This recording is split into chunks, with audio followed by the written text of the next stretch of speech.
Now, following President Park Geun-hye's positive response to comments made by Japanese Prime Minister Shinzo Abe that Tokyo would uphold its landmark apology for wartime sexual enslavement, speculation has been brewing over a possible meeting between the two nations' leaders.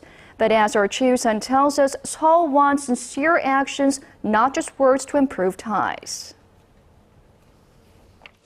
With speculation rife over President Park Geun-hye meeting her Japanese counterpart at next week's nuclear security summit in the Netherlands, Seoul says there's no reason to oppose a sincere and constructive dialogue with Tokyo. Korean presidential spokesperson Min Kyung-wook told reporters Monday what's important is whether any talks can bring out a productive outcome, not having talks for talk's sake. The spokesperson said to create an atmosphere for productive discussions, Japan will have to promptly take concrete steps to resolve its colonial era and other historical issues with neighboring nations. On Saturday, President Park welcomed Prime Minister Abe's affirmation the day before that he had no plan to revise a 1993 apology for wartime sexual enslavement by the Japanese military.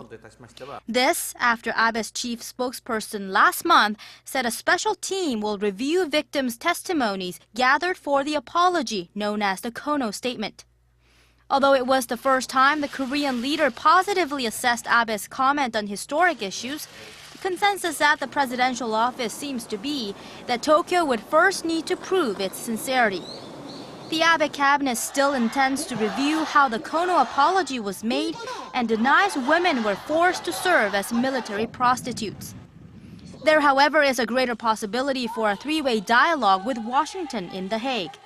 Ahead of U.S. President Barack Obama's visits to Seoul and Tokyo next month, Washington has reportedly been pressuring both Seoul and Tokyo to improve their strained ties.